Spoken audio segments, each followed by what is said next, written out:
Bwana Yesu apewe sifa. Tuinamishe vichwa tumshukuru Bwana. Baba, katika jina la Yesu, Mfalme wa mbinguni, tunakuinua na kuabudu kwa ajili wewe ndio Kristo. Asante kwa ajili ya wakati huu Baba. Tumepata nafasi ili kukuabudu na kukuinua. Asante kwa kila jambo umetutendea katika wiki mzima. Asante kwa ajili ya uzima na uhai umetupatia na baraka zote. Tunakuomba Kristo, utakapoenda kuanza katika maandiko yako matakatifu, unitangulie kwa ajili mimi ni chombo, uniangazie katika neno lako, na nikienda kulipeana unipatie hekima na maarifa na busara. Nimegeuza na kuvunja kila madhabahu ya giza na kila roho inaweza kuinuka kinyume na kuleta utatanishi baada kushindwa. Naitisa damu yake iliyomwagika msalabani, ukashuka na ukatulinda na utufunike. Takapoanza niacha pamoja nawe, nimalize pamoja nawe, nitakuinua na kulitukuza neno lako. Katika jina la Yesu mtakatifu nimeomba, amen.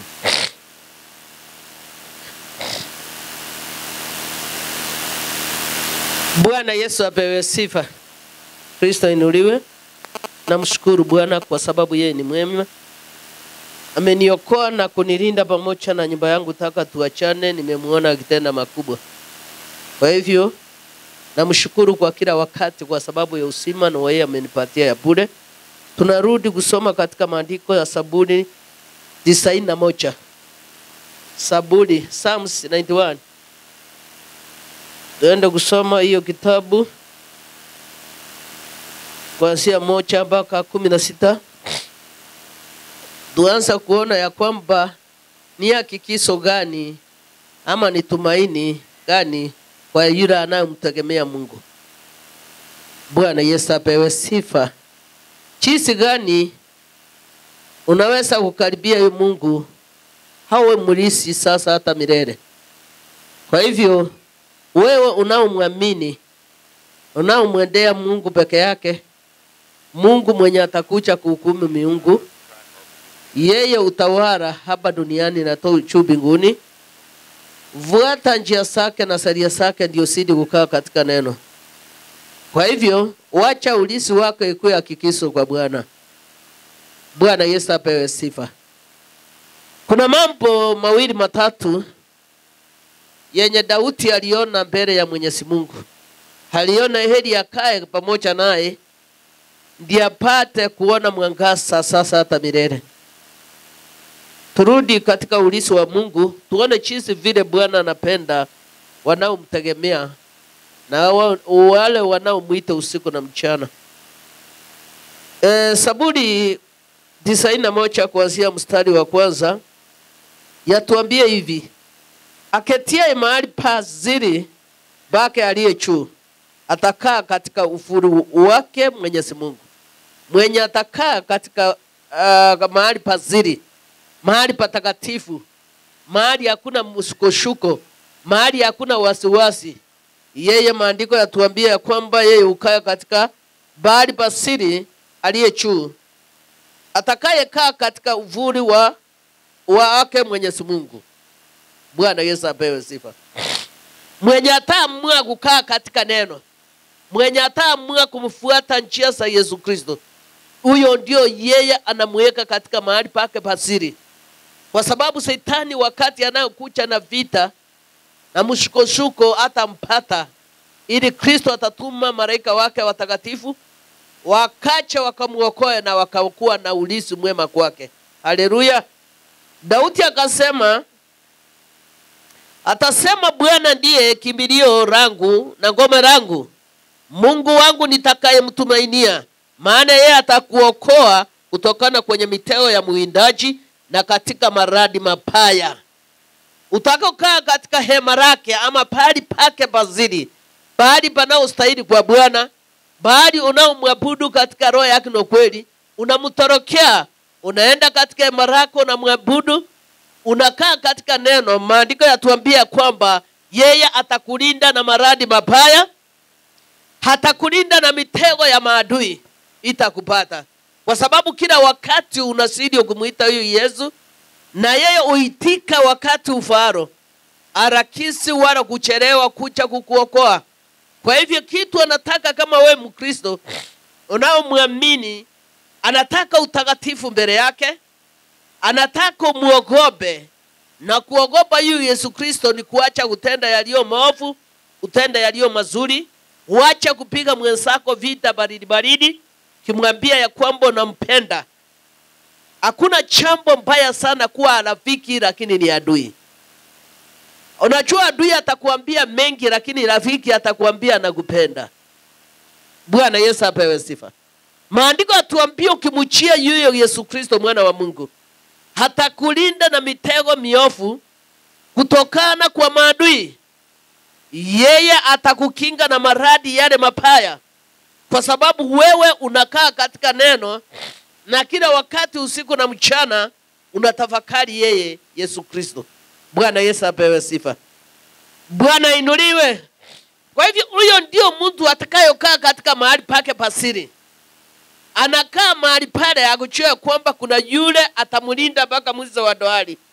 Anakaa mahali pale akijua kwamba kuna yule atingizingi akiwa katika kiti yake enzi. Wakati Ayubu alikuwa anajaribiwa, yeye alikuwa anaweka imani na tumaini kwa Mungu wake, kwa sababu alijua alipo sisiopo kuna yule atamtetea, alikuwa amemtuma katika ulimwengu wa dhambi. Kwa hivyo uwemo Mkristo unaamini, usibabaike, usiingiwe na masaka mengi ama yumbe katika Ukristo. Simama kwa Yesu Kristo ya kwamba utasimama tena. Fanya kazi yake ya kwamba utafanya tena. Kaa mkamilifu katika njia zake. Hosa mavazi yako ndani na nje. Muabudu Bwana katika roho yake na kweli. Mtegemee yeye ya kwamba utamtegemea tena. Kaa katika neno, sama katika maombi. Haleluya. Bwana Yesu apewe sifa. Akiona kitu shetani anachukia kama maombi. Ukiomba sana anahangaika, anayumba pale na pale huku na kule, kwa sababu anachua nyakazi zake zimeisha. Kwa hivyo na wewe Mkristo unaamini Bwana, lazima ukae katika neno, ukue unasama usiku na mchana. Maombi ndio silaha zetu za kupigana na yule mwovu. Bwana Yesu apewe sifa.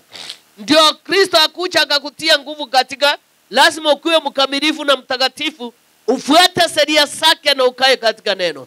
Haleluya. Bwana Yesu apewe sifa. Kristo inuliwe. Tuache kumpapasa huyu Yesu Kristo, kwa sababu wakati wa kupapasa iliisha. Ndio wengi tumeokoka lakini hatutii neno la Bwana, hatulifuati vile yeye anataka. Tunakaa kwa ajili ya wakati. Tunasema tumeokoka lakini matendo yetu imepotoka ama imeosa. Kwa hivyo kitu njema ni kusimama katika neno, ni kumtetea huyu Yesu Kristo wakati wa vita na macharibio. Ndiye atakutetea akiwa katika kiti yake enzi. Bwana Yesu apewe sifa. Lakini ukiyumba katika hii wokovu, na yeye atayumba kucha kwako, kwa sababu anataka utache neno lake moja tu ndiye apate ukuokoa.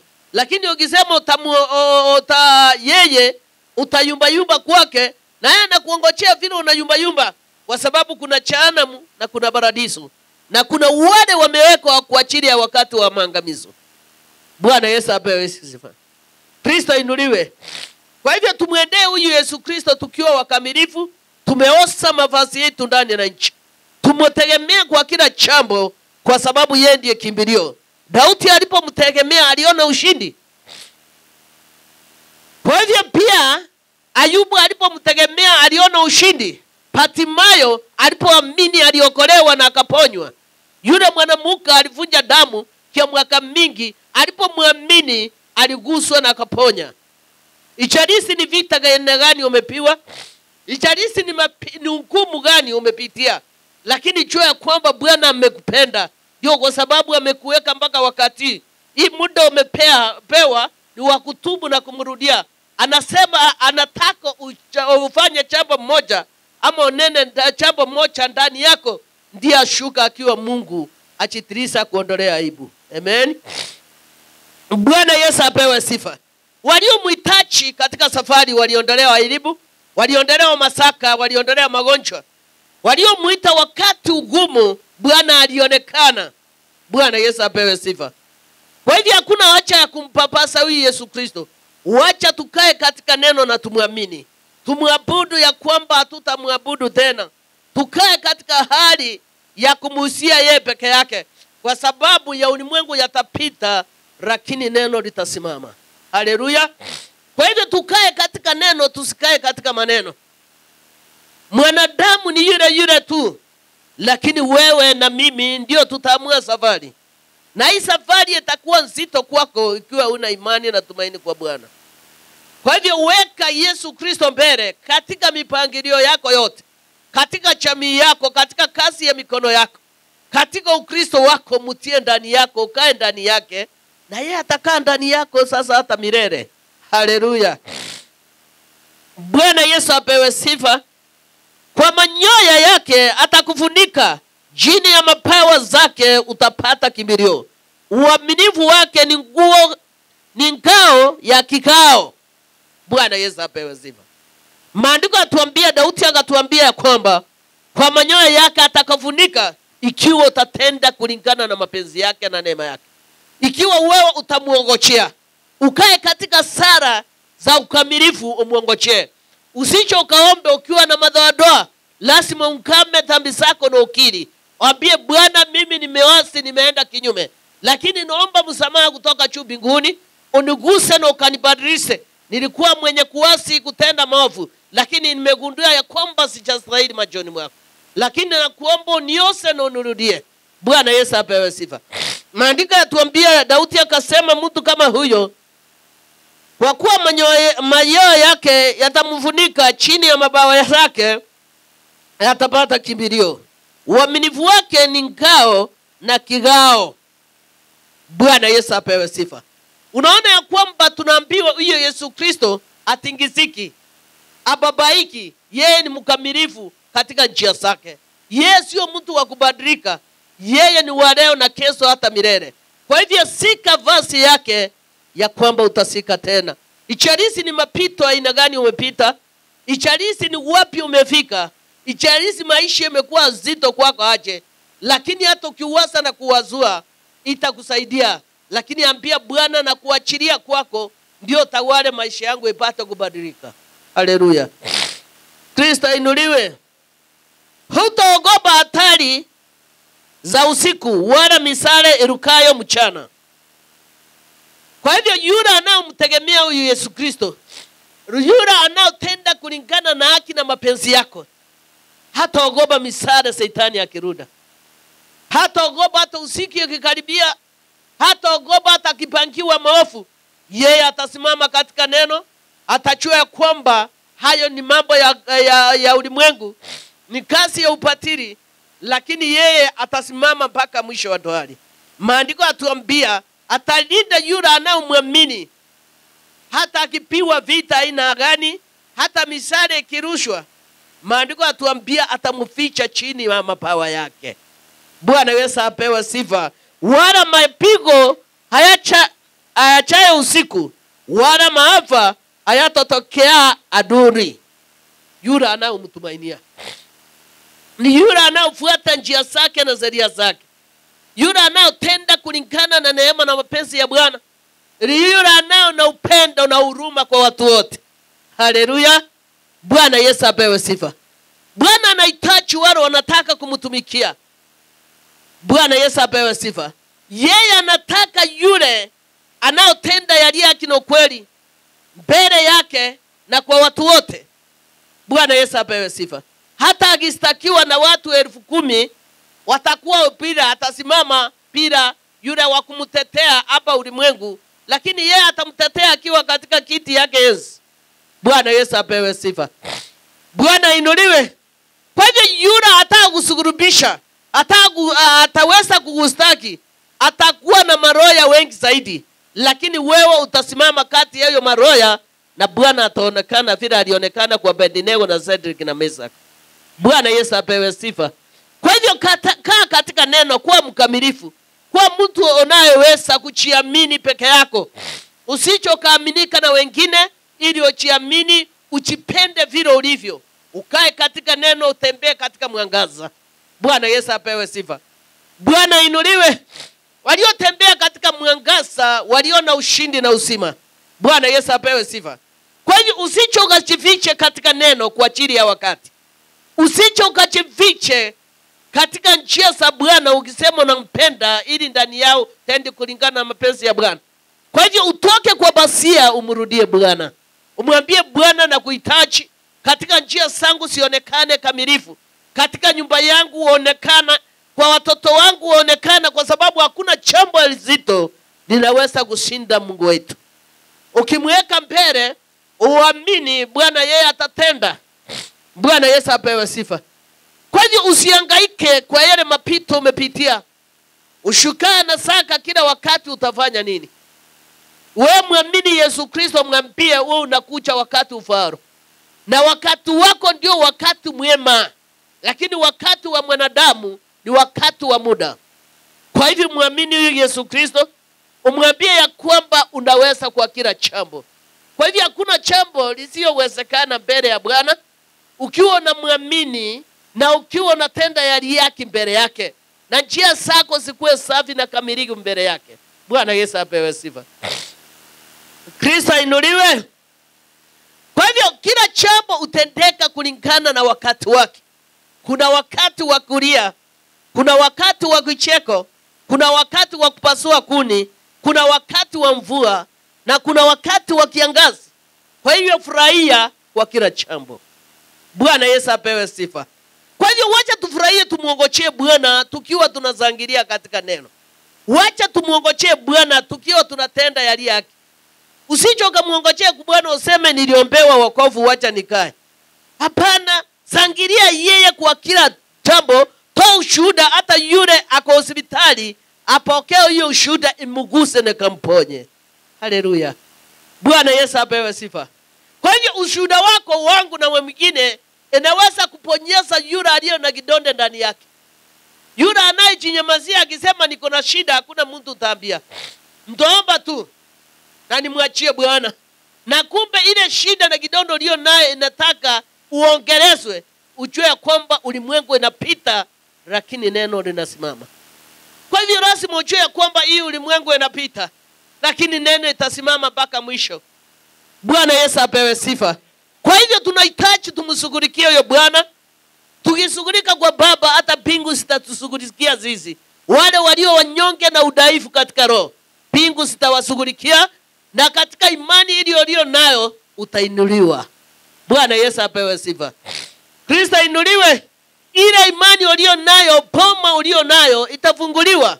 Ile imani ulio naye katika safari unaona ni zito, Bwana ataiweke kwenye besi. Kwa hivyo tunahitaji ombe kwa bidii, ombe kwa imani, usame katika maombi na muamini hiyo Yesu Kristo aliyotukufia msalabani. Haleluya. Kristo inuliwe.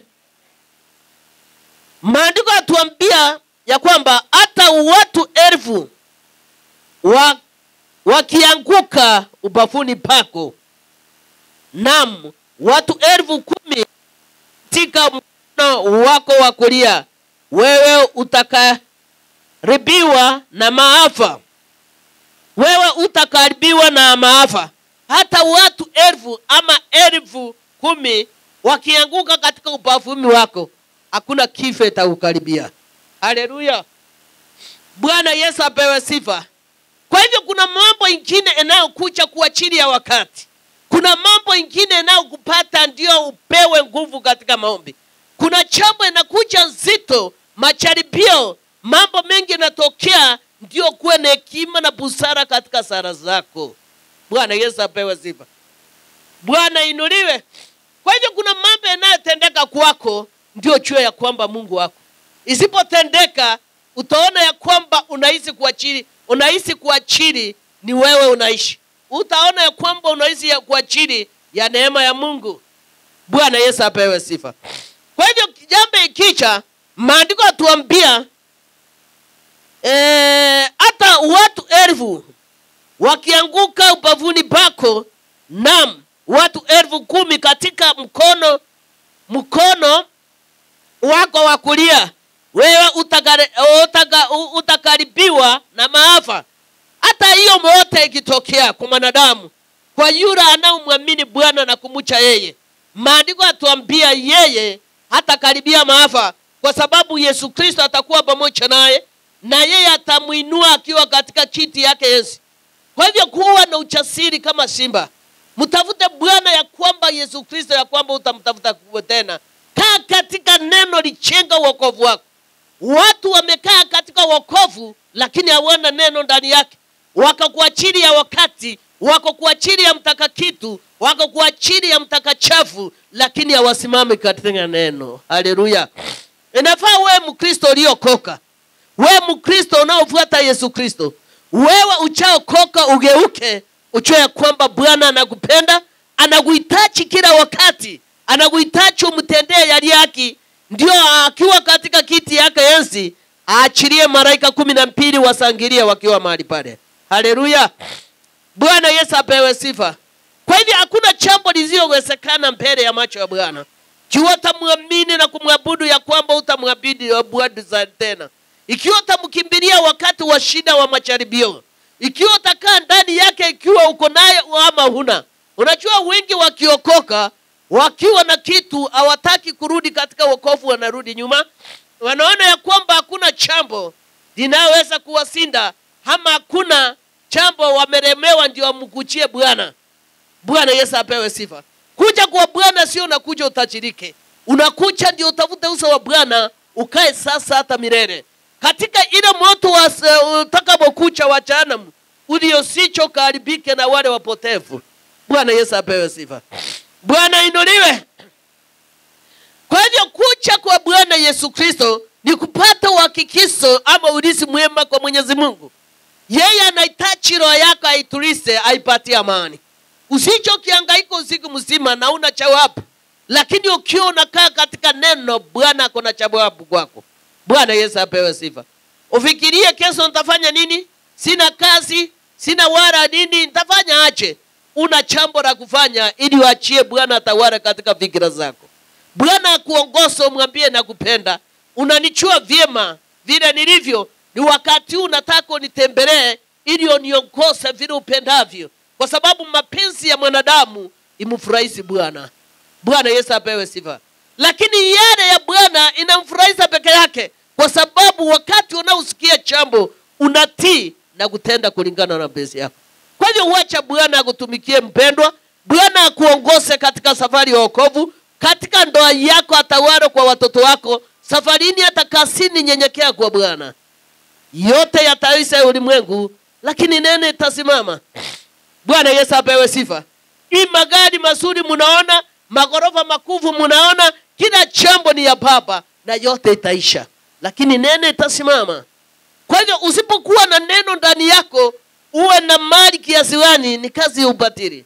Kwa hivyo kaa na neno na mali na baraka za Bwana sikuandamane. Ukaa ujasiri kama simba, ubarikiwe kama vile Ibrahimu na Sara waliobarikiwa. Bwana Yesu apewe sifa. Bwana inuliwe. Kwa hivyo hakuna jambo lisilowezekana mbele ya macho ya Bwana. Kiwa utanyenyekea juu ya miguu yake, umwambie Bwana nakuhitaji. Naomba unibadilishe hii maisha na kazi hiyo maisha yako. Nakaa katika maisha ya ulimwengu na mimi siyataki na yakataa. Nahitaji utawale, unibadilishe, unifundishe njia zako na sheria zako, ndio nipate kukaa katika neno. Haleluya. Bwana Yesu apewe sifa. Kwa hivyo ukikaa katika neno, Bwana atakuinua, atakukumbuka wakati wa vita, atakukumbuka wakati wa maradi, atakukumbuka wakati maadui wamepanga maovu juu yako, atakukumbuka wakati wa maovu yataweza kuja kukuangamiza. Atakumbuka nyumba yako, atakumbuka ndoa yako, atakumbuka familia yenu. Kupitia maombi yako wewe watakombolewa. Bwana Yesu apewe sifa. Kristo inuliwe. Ila kwa macho yako utatazama ya kuyaona malipo ya wasio haki, hadi kwa macho kwa yule anaomwamini na kumtegemea Bwana. Maandiko atuambia, Daudi akamwambia kwa macho yake atajionea. Bwana Yesu apewe sifa. Bwana inuliwe. Atatazama na kuyaona malipo ya wasio haki. Wasio haki malipo yao yatapatikana. Kwa sababu ukiua kwa upanga, utauawa kwa upanga. Ukitenda maovu hapa duniani, malipo ni hapa. Usiongoje juu. tuko mahali pale kusherekea kwa Bwana kwa wale wanaomcha na kufuata sheria zake. Lakini kwa wale wasioamini jehanamu kuna maangamizo na kilio kingi. Kwa hivyo malipo ni hapa tu. Ichukue miaka enda rudi, malipo ni hapa. Hatuendi kulipia wenyewe mahali pengine. Ni hapa tu kubadilisha.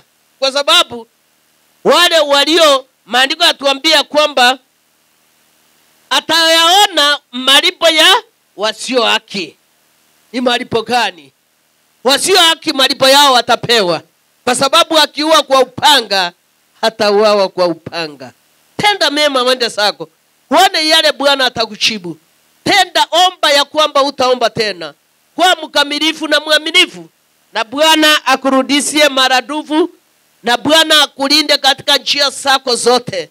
Umtegemee Bwana, ndio yeye kimbilio na tegemeo. Kwa sababu hii dunia tunayo inapita, lakini neno itasimama. Bwana Yesu apewe sifa. Hata tukiwa sisi sote tumerara, kuna wengine watahubiri neno. Bwana Yesu apewe sifa. Kwa hivyo hili neno la Bwana halina mwisho. Liko linafurahisha kwa pafu kwa wale wanaomwamini. Linainua maskini, linainua mchane, linainua yatima, na linainua kwa yule anayemwamini Yesu Kristo. Bwana Yesu apewe sifa. Kwa hivyo wacha kimbilio na kinga letu likuwe kwake. Wacha akuwe ngao yetu. Ili neno wale katika maisha yako liingie mifubani, hata mifupa, hata mishipa ifurahie kwa Bwana. Bwana Yesu apewe sifa. Kwa hivyo namaanisha kiumbe, yani kila sehemu yako ya mwili yote ifurahie kwa ajili ya kumcha Bwana. Ukae katika neno, na neno likutambue ya kwamba wewe ni wa Kristo. Bwana Yesu apewe sifa. Kristo inuliwe. Maandiko yatuambia 9, kwa kuwa wewe Bwana ndiyo kimbilio langu, umefanya aliye juu kuwa makao yangu. Daudi akasema kwa sababu yeye Bwana ni kimbilio lake, amemfanya aliye juu kuwa makao yake. Mabaya hayatakupata wewe, wala tauni haitakaribia hema lako. Bwana Yesu apewe sifa. Tunaona Daudi alichibiwa ama hakuchibiwa. Kwa vile Daudi alikuwa ameamua kukaa kwa Kristo, na yeye Kristo mwenyewe akaamua kukaa katika yeye na kumpatia urithi ulio mwema. Kwa hivyo wewe mpendwa, ukiamua kukaa kwa Kristo, atakupatia urithi. Utahitaji maaskari, bodyguard wakubwa, lakini yeye atakupatia urithi. Bwana Yesu apewe sifa. Bwana inuliwe. Kwa hivyo utakuwa unahangaika. Utafika lini? Kule nyumbani umepatikana ukiwa na usiku kwa njia. Utasema kule kwenu kuna wakora wengi, ukifika saa 5 utauawa. Bwana atakupatia urithi kwa sababu wewe ni wake. Kwa sababu wewe ni mcha Mungu na wewe unafuata njia zake. Mtakutana nao wakiwa 20, watawanyike waende katika njia 7. Hawatakuona. Bwana atawapiga upofu. Haleluya. Bwana Yesu apewe sifa. Kwa hivyo tungangania hizi baraka za Bwana. Hizi baraka za Bwana, kitu ya maana ni uzima wa milele. Tukae katika neno, kwa sababu tunajua yote yatapita, lakini neno litasimama. Haleluya. Kwa hivyo tunaona ya kwamba Daudi alikuwa anajua akikaa katika neno hakuna mabaya yatampata. Na wewe Mkristo ukikaa ukigangana kwa Kristo, mabaya ya kicha yanapita. Yanakuja kwa ajili ya wakati ya kukutia nguvu na imani katika safari. Bwana Yesu apewe sifa. Kwa hivyo ukiona majaribio uko nayo yote, na wewe uko na imani ndani yako, hakuna kosa ulio nao, ujue kwamba Bwana anakupenda, anataka ujue unaenda wapi, unaelekea wapi. Bwana Yesu apewe sifa. Bwana inuliwe. Watu walia wakati mtu anapotea, anasema alikuwa mzuri kwa kanisa, alikuwa hivi na hivi, na mbona Bwana hakufanya nini? Hakusikia ombi letu ampatie masiku. Lakini jua ya kwamba kifo na uhai iko mikononi mwa Bwana, sio kwa mwanadamu. Kwa hivyo unaweza kulia, useme angekuwa huyo mama angebaki, ingekuwa huyu dada angefaki, ingekuwa yule rafiki atabaki, lakini mapenzi ya Bwana nitavuta na mwanadamu. Bwana Yesu apewe sifa. Aliona labda anaweza ukaa ulimwengu mwingi atende dhambi zaidi, akaona asukise miaka yake ili akache asije akahukumiwa. Bwana Yesu apewe sifa. Kwa hivyo ndio tunasema sisi tunaomba na Bwana utenda. Kwa hivyo hatutakosoa mapenzi ya Bwana, tutakuwa tumemhukumu na yeye sio wa kuhukumiwa. Kwa hivyo tutakaa ya kwamba hatutakaa tena. Kila jambo tunarara ni vile tunarara usiku. Tunaambia Bwana tunakushukuru kwa ajili tumefika wakati wa kwenda kulala, tumemaliza siku zetu za mchana. Na tuenda tukulala vile tunaenda kulala, kuamka asubuhi ni kwa ajili ya mapenzi yako. Nikiamka asubuhi nipate nikiwa mzima nitakutukuza. Nikipata nienda unikumbuke katika ufalme wako wa milele. Bwana Yesu apewe sifa. Kwa sababu tunakaa kwa ajili ya neema. Unakaa kwa ajili ya neema. Kwa sababu uchii kuanzia saa hii mpaka 3 hours kutakuwa nini kwako. Kwa hivyo utangangana useme, unamwambia ukinifikisha asubuhi nitakushukuru. Lakini ikifika unikumbuke katika ufalme. Simbo. Useme ujui kuomba. Hiyo ndio chambo na kuambia unaweza kuomba. Na Bwana ukumbuka baada ya kuomba maombi ya toba. Hiyo huwezi kuomba hivi ende. Lazima ombe usame. Umwambie jinsi ulivyo. Umwambie uchu wako vile ulivyo. Unanielewa lakini. Umwambie Bwana nakupenda na nakuhitaji katika safari. Nataka kutenda yaliyo mema lakini napata naasi. Nataka kufuata njia zako lakini rafiki ananipeleka kando. Nataka kufanya yaliyo yake lakini hasira imenilemea. Haleluya. Bwana Yesu apewe sifa. Kwa hivyo Bwana naomba uniguse tena, ili unipate kunibadilisha katika hii safari, nionekane nikiwa mkamilifu katika njia zako. Nataka kutenda yaliyo mema, niishi katika utakatifu, lakini nakuasika kwa ajili ya mzee anaingia saa 6 ya usiku, ananiambia ametoka kuona mpira. Sasa hiyo nafanya hata sina wakati wa kufanya nini, wa kuomba.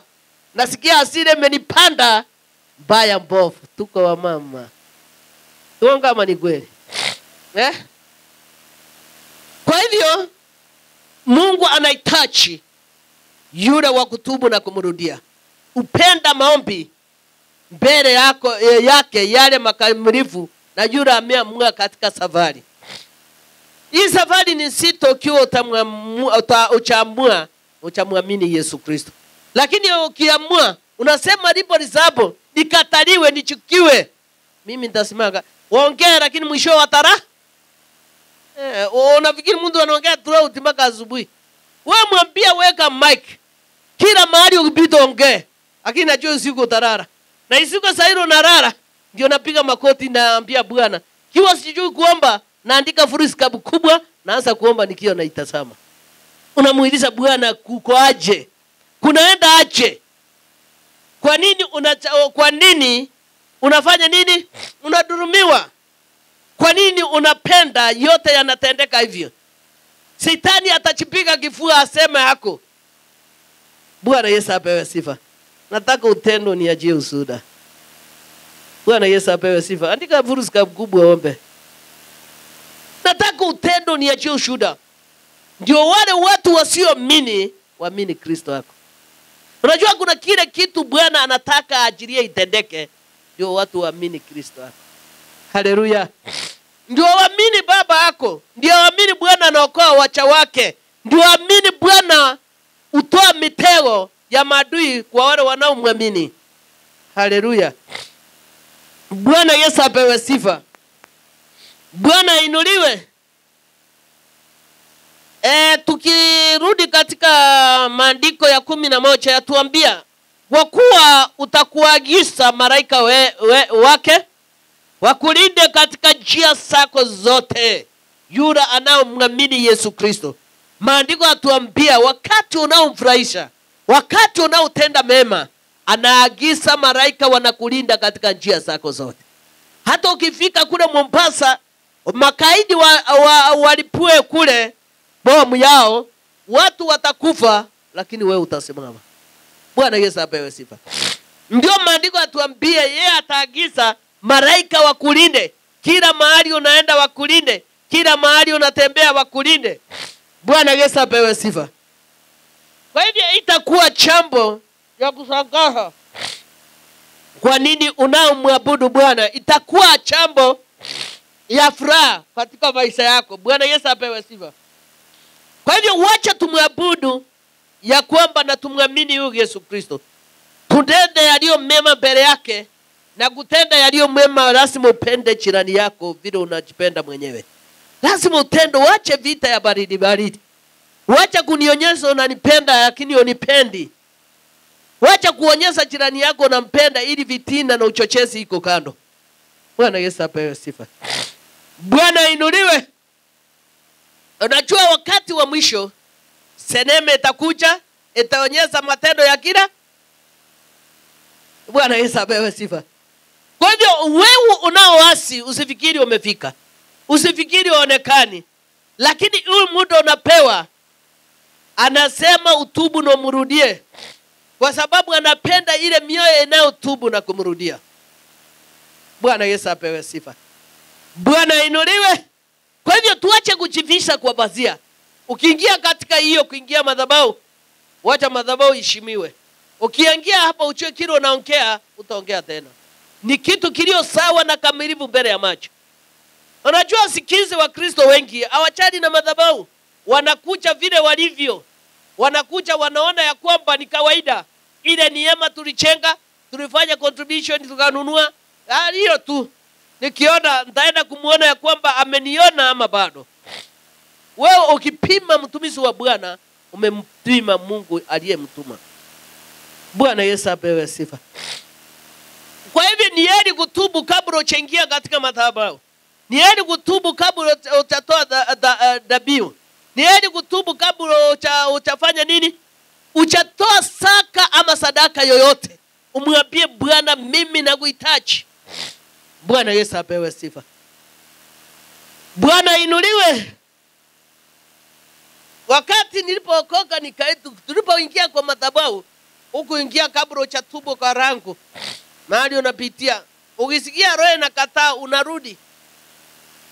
Kwa sababu hiki kuwa inataka trabu hata kidogo. Mpaka wokovu ikasimama ndani yetu. Mpaka Mungu akaonekana. Sio siku hizi mtu anakuja. Unapata usiku amesumbua watu. Usiku amezunguka huku na huku. Anarudi huko, hakulala hata nyumbani kwake. Alafu anakuja yuko anajipaka mafuta hata perfume, anaingia kwa kanisa. Anaanza kumsema haleluya. Bwana asifiwe. Ni Bwana gani unaabudu? Bwana Yesu apewe sifa. Jua macho ya Bwana ni makali sana.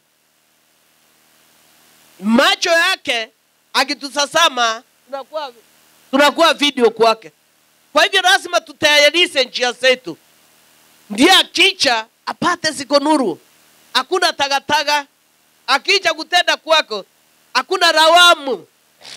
Bwana Yesu apewe sifa. Akuja ya kwamba hata huja. Bwana Yesu apewe sifa. Kwa hivyo hii ni wakati wa kutafuta uso wa Bwana. Ni wakati wa kutaka Mungu akupende zaidi. Na ukitaka Mungu akupende zaidi, lazima utende mapenzi yake. Sio tafadhali, lazima utende mapenzi yake. Unyenyekee mbele ya Bwana. Umwambie hapa sio wewe. Hapa nimekuona na shukuru. Ni wakati unaomba na unachibiwa. Sio wakati una struggle katika maombi. Ulize kwa nini Mungu wangu na struggle nisijibiwe? Ni mimi nimeasi? Ni mimi nimetenda maovu? Ama ni kisirani? Ama ni rafiki iliyo adui? Bwana Yesu apewe sifa. Dada mmoja akaniambia ili adui kuliko rafiki. Kwa sababu adui unakaa choncho kwake. Lakini rafiki unaona hiyo kawaida unamtuma mpaka bedroom. Aenda akuletee nini? Bwana Yesu apewe sifa. Bwana inuliwe. Unamtuma mpaka wapi? Akutandikie. Sio umesikia wamama wanajua. Ukitaka ujue kweli uliza wamama.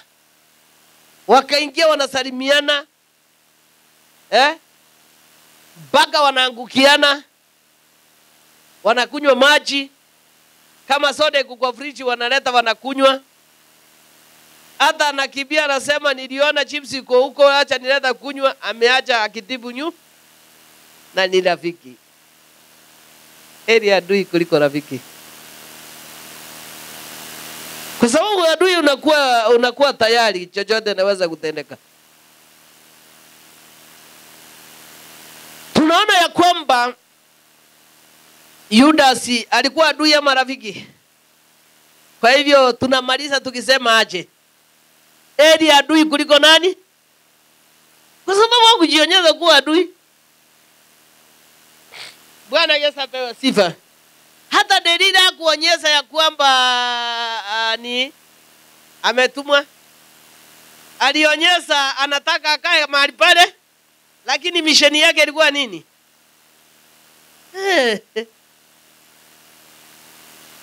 Ndio wanasema ya kwamba heri adui kuliko rafiki. Wanasema huko kwa adui ni kusongeza hii mpaka atanimaliza.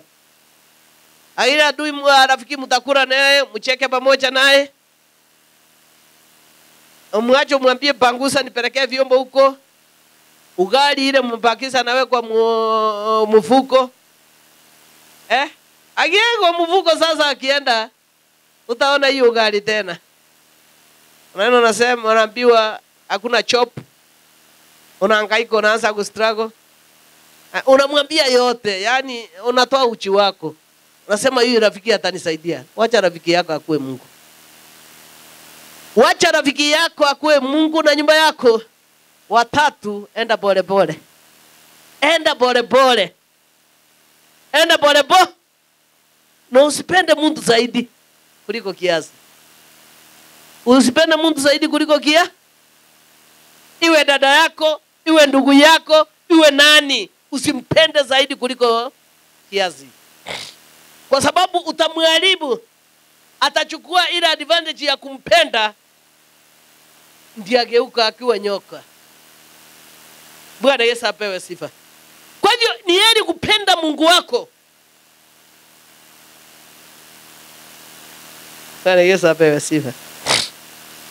Lakini ukiwa uchafaa kiatu utasikia uchungu. Hebu faa hiyo kiatu ya rafiki. Bwana Yesu apewe sifa. Bwana inuliwe. Tukiangalia katika maandiko tuliona ya kwamba yule aliyopenda Daudi sana ni nani na akamwibia siri? Ni nani? Ni Jorodani. Huyo ndiye alikuwa rafiki, lakini hata ikiwa Daudi alikuwa anamuogopa kwa sababu yule wa kuwa kummaliza ni baba yake. Kwa hivyo hata ikiwa alikuwa rafiki, alikuwa anaogopa. Alikuwa 50-50 kwake. Lakini mwishoa alimtambua kuwa rafiki mwema. Unawezaje kutambua rafiki mwema ikiwa wewe uombi? Bwana Yesu apewe sifa. Anakuja na kuuliza mbona unahangaika kwa nyumba yako? Magonjwa yamekuwa mingi, una kazi, unahangaika. Waende nyumbani, nyumbani kuna kazi. Bwana Yesu apewe sifa. Bwana inuliwe. Aliyesaidia anakuonyesha vile unateseka. Anakuonyesha vile huko. Lakini mwishowe huwa mbaya. Kwa hivyo heri adui kuliko ngusa yule ulio karibu na yeye. Umchunguze sana. Kwa hivyo sio wote watakulilia kwa ajili ya shida ulio naye. Wengi watakuwa vicheko kwako. Sio wote watakulilia kwa ajili wewe uko na shida, kwa ajili uko na magonjwa. Wengi watakuwa vita kwako. Sio wengi watafurahia vile unakula na ukunywa. Wengi watakuwa mitego kwako. Bwana Yesu apewe sifa. Kwa hivyo kaa katika neno, kaa katika Kristo. Kristo akuongoze vile utakapo. Na katika baraka zako yeye ndiye atakuongoza. Bwana Yesu apewe sifa. Kwa hivyo jua kukaa katika siri. Chia kukaa katika siri ndio safari utakaimaliza vyema. Ukikaa katika siri hii safari utakaimaliza vyema. Nani atakayotambua kumaliza safari miema? Ni yule atakuwa kaa na siri ya Yesu Kristo. Bwana Yesu apewe sifa. Ukiona hapo mwanzoni katika mstari wa kwanza atuambia aketie mahali pake bazili bake aliye juu atakaa katika uvuli wake Mwenyezi Mungu. Yule atakayokaa na siri ya Bwana, yule anayeweza kuzuia ulimi wake usinene maovu, yule anaongea ataweza kufikiria kabla hajaongea, yule anaweza kupima maongeo yake. Bwana Yesu apewe sifa. Bwana inuliwe. Sio rafiki akutembelea unaanza kumwambia budget ya nyumba yako, mipangilio yote unataka kufanya, naja kuuliza hujajua kama ni Delila, hujajua kama ni Judas, Eli akuwe nani kwa Daudi, Jordan. Hiyo ndio maandika alihesabiwa kuwa mtu rafiki mwingine mzuri, rafiki anakuja kukupima akili. Lakini ukienda kwa Baba, ukikaa katika siri zake, na uweze ukatambua hizi siri, ikiwa wewe uliokoka uweze ukasoma Biblia. Lazima ujue, ukisoma Biblia sana, naombe Bwana akupatie hekima na busara kwa ajili ya kuelewa, utatambua ni nani aliye karibu na wewe. Hako kwa ajili ya wakati, hako kwa ajili ya kutaka kitu, ama hako kwa ajili ya kutafuta uso wa Bwana. Bwana Yesu apewe sifa. Bwana inuliwe. Kwa hivyo lazima ujue yenye ako karibu na wewe, na lazima ujue vile unakaa na jirani yako, lazima ujue vile unakaa na rafiki yako, hawe mzuri hawe mbaya, wote sifa na Bwana, sifa simrudie Bwana. Ukijua, ukisoma maandiko utaelewa, utaelewa vile unamwandro rafiki yako, adui yako, na adui mkubwa ni rafiki. Munielewe, adui mkubwa ni nani?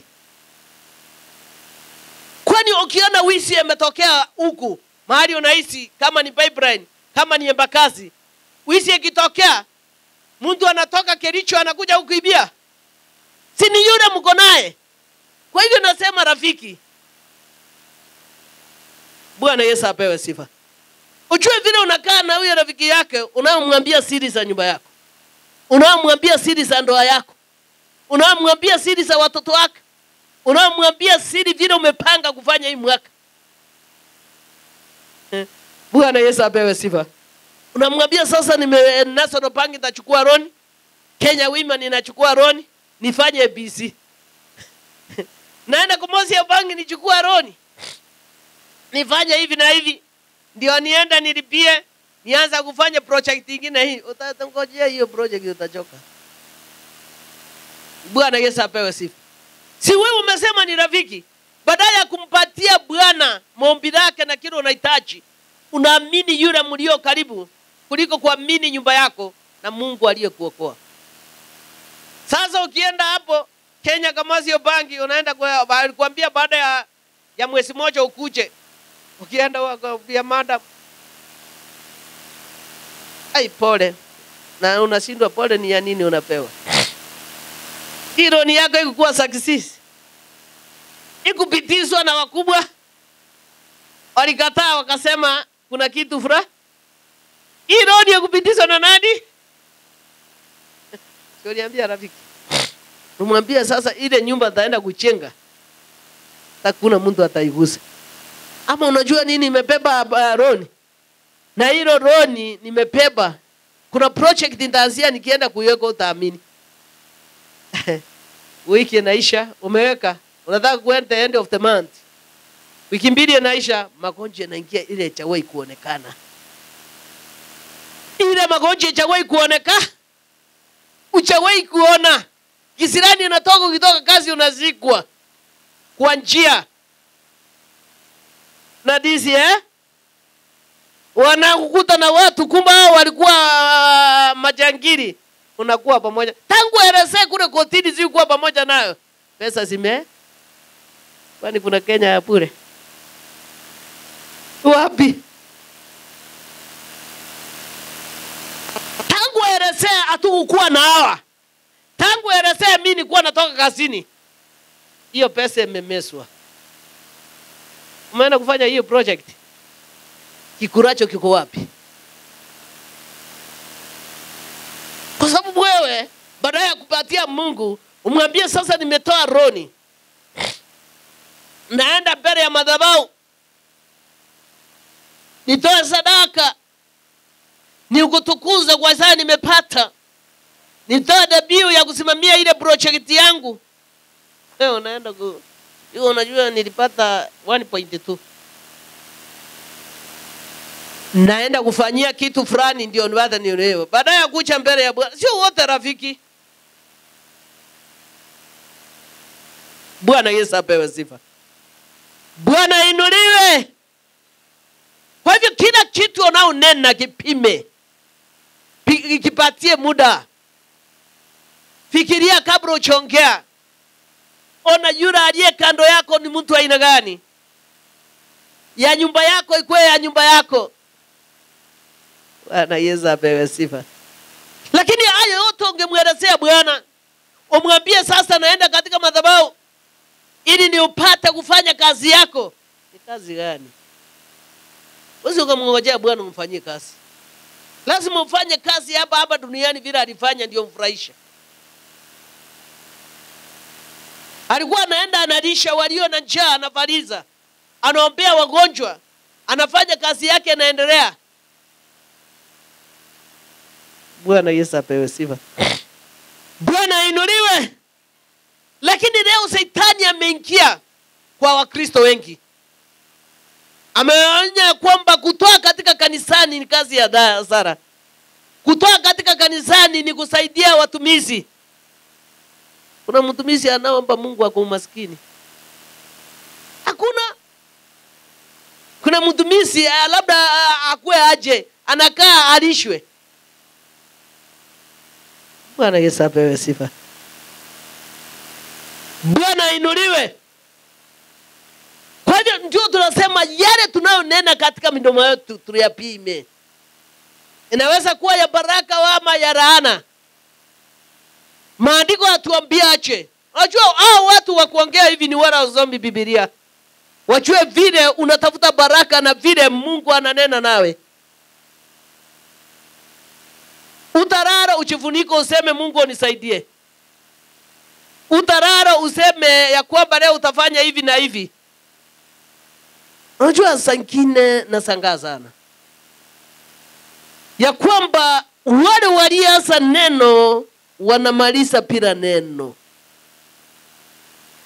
Tuangalie misingi wakati unaokoka kama wewe mwanadamu.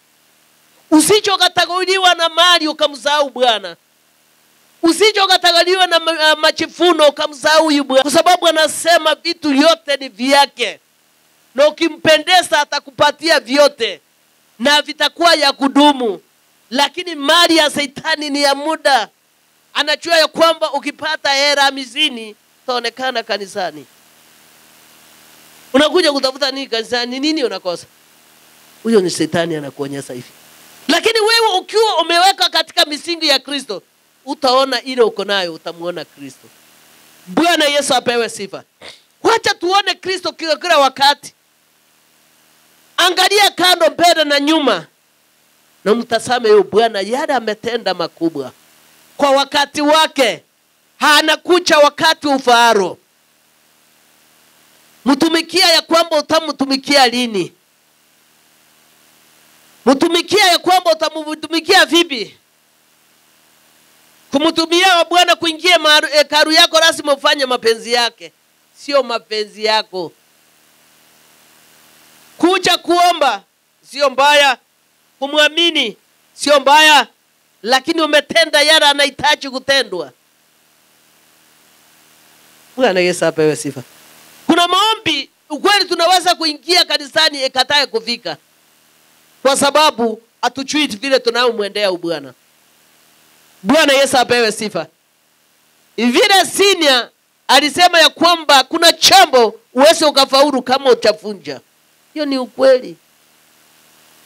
Bwana Yesu apewe sifa. Bwana inuliwe. Katika familia yetu ni mimi nilisoma na nikamaliza. Nikawa na cheti ya masomo kwa watu 12. Bwana Yesu apewe sifa. Kwa sababu wa mwisho alisoma akafika form 2. Wakati nilipofika form 2, ndugu wetu mmoja kaanza kulalamika, hakuna haja ya kukondisa broti usomese. Hakuna haja ya kusomezwa. Wewe kaa vile sisi tulikaa.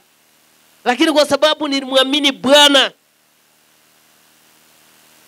katika maisha yangu nilikuwa namuomba usiku na mchana, ndiye alifanya nikafika vile nilivyo. Mimi nilisimama na neno, kamwambia Bwana, hiyo spiti ilikuwa yaiboma. Yaani watu hawasomi, wanafika 7 wanaandikwa askari AB. Sijasema kuandikwa askari ni mbaya, munielewe. Mfanye nini? Ati mtu anaacha tu hivi anasema asomi. Anafika hivi anasoma. Mimi ngamwambia katika jina la Yesu nitasoma na mpaka nimalize. Mganga mmoja akatumwa kwangu akaniambia hapo ukisoma utauawa. Nasema yeye ni kuuawa katika jina la Yesu. Nikikaa katika unajua shetani na yeye anatafuta njia ya kuleta vitizo ndio kutoa katika laini ya Bwana. Bwana Yesu apewe sifa. Hakuna maombi Mungu hawezi, maombi ya mcha Mungu wake. Aliambia Yeremia, nilikuchua ukiwa katika tumbo ya mama. Kwa hivyo wa Mungu ni Mungu na wakupotea ni wakupotea. Bwana Yesu apewe sifa. Mtu anaweza kuwa hospitali tulie sana.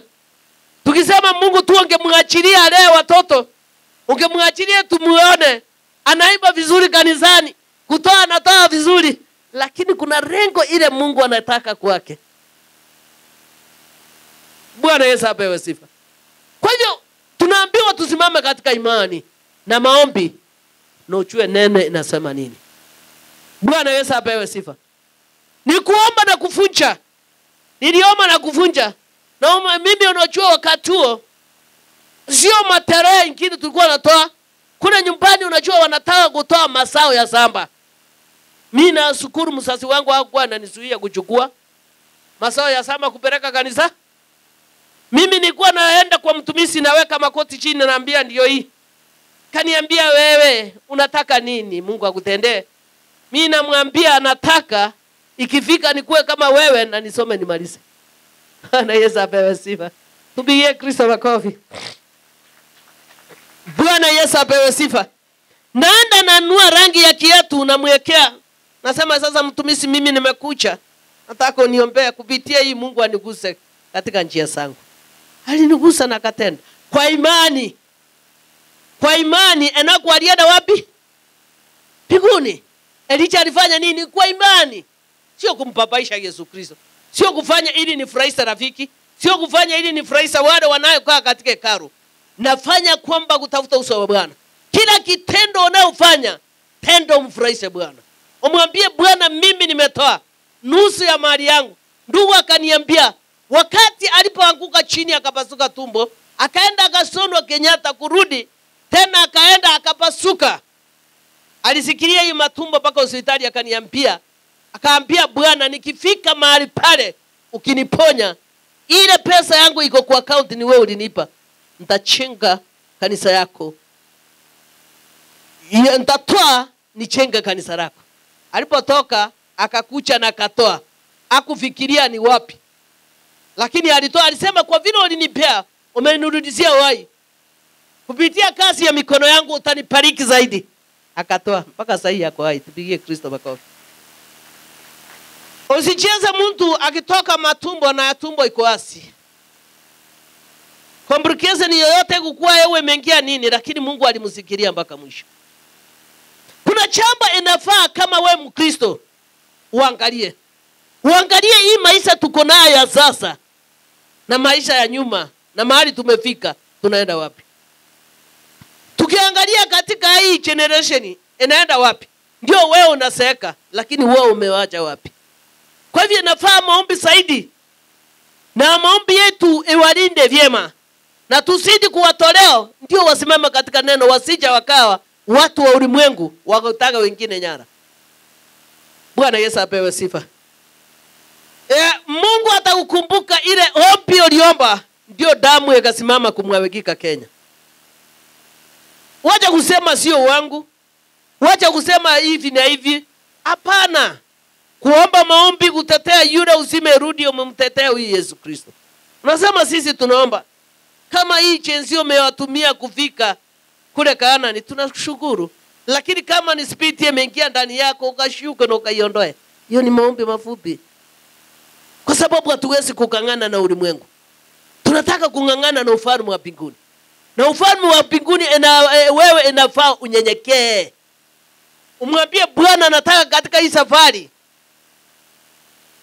uniongoze vile upendavyo. Na mimi na nyumba yangu unikumbuke. Na ukumbuke wala wasiweza wagusa wapata kuweza. Ili wakurudie wapata kutambua ukweli. Lakini usituache katika maafa. Yaani ya kufa ovyo ovyo, ya kufa kama umbwa, unapatikana mahali umekufa, hiyo unaikataa hiyo damu.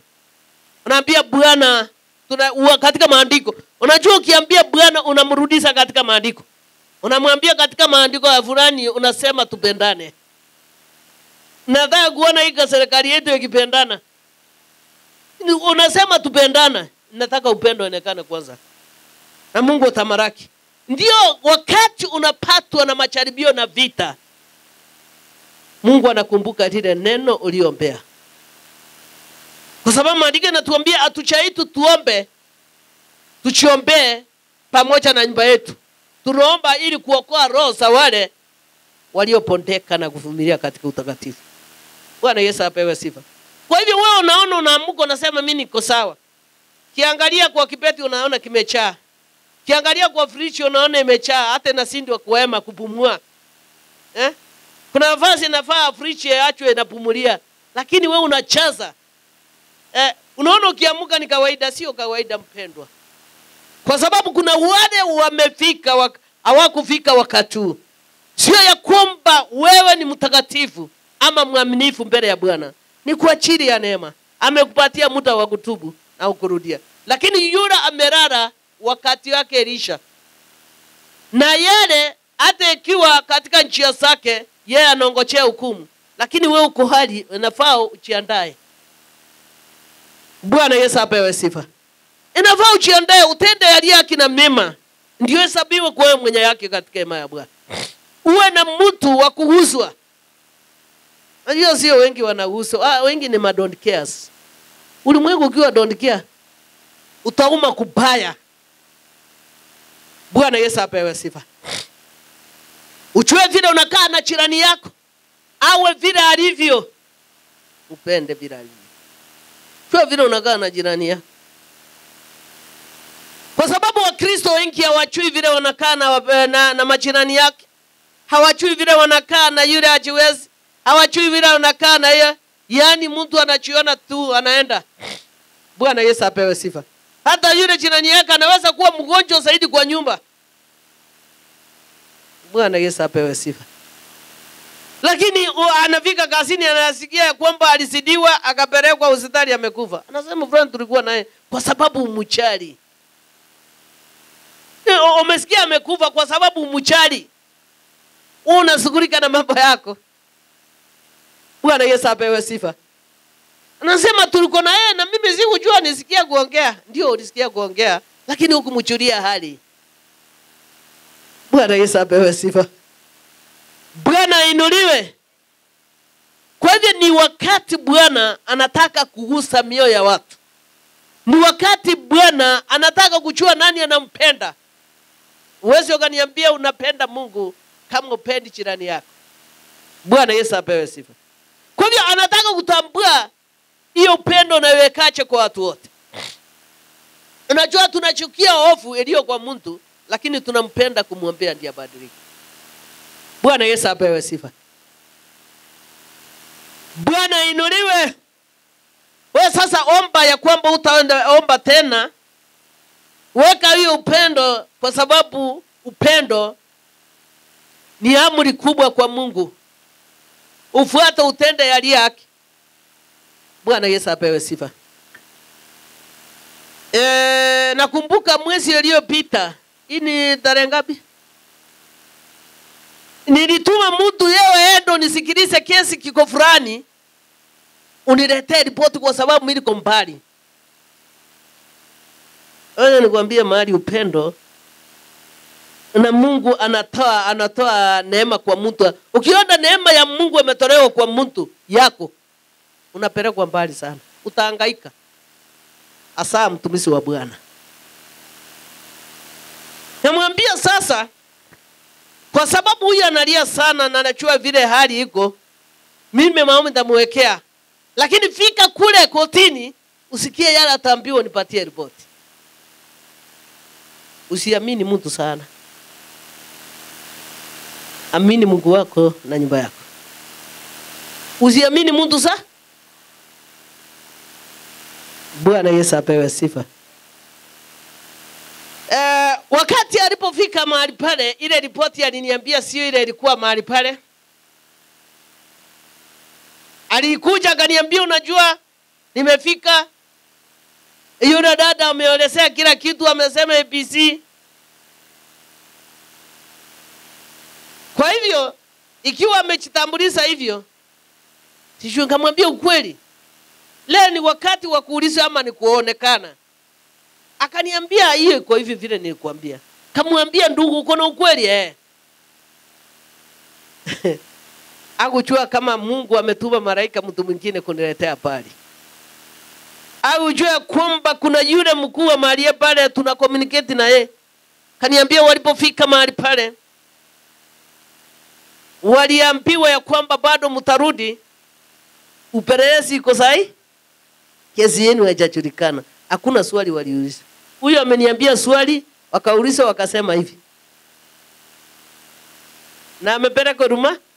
Na hakuna rumanda amepelekwa. Ukiona kitu kama huyo, unaonaje? Unajua kuna kitu Mungu anaweza kuleta avichue siri ulio naye. Wewe ulichionyesha ukiwa Delila. Kumbe ulikaa kwa Samsoni, ukuwa na lengo, ukimdanganya unampenda lakini uwe na lengo ya kumwangamia. Kumbe ulitembea na Yesu ukimuonyesha ya kwamba unampenda lakini uko na mission ya kumzali. Mungu ukuja hivyo. Bwana Yesu apewe sifa.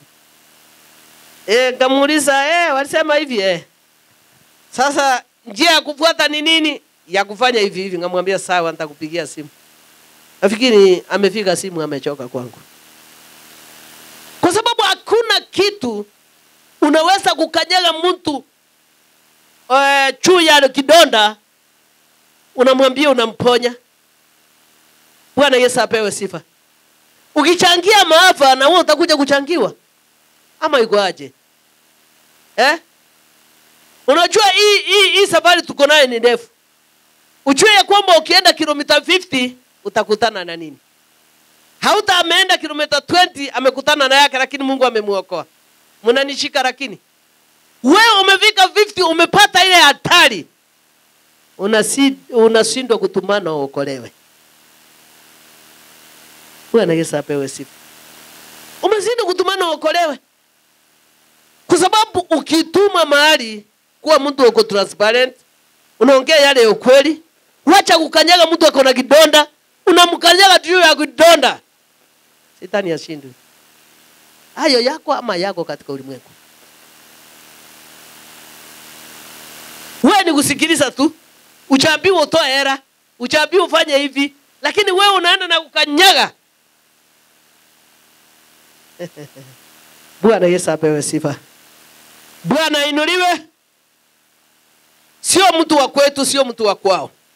Lakini neema ya Bwana ndiye inafanya kazi. Bwana Yesu apewe sifa. Na sio watu wote wako na huruma. Bwana Yesu apewe sifa. Na ndio tukifanya kitu kabla hatujamisha, ufikirie kwanza. Kabla hujaamua. Unaweza kuamua vibaya na hukumiwa kuwa mwenye dhambi. Yule atoke mahali pale akiwa huru asamewe. Kwa sababu wewe ulienda kumchochea na kumvitini, ndiye akao uko daima, utakutana ukienda maili ya 50. utaangalia kando, nyuma, mbele, utakosa rafiki. Lakini yule mtu ametuma kutoka wapi?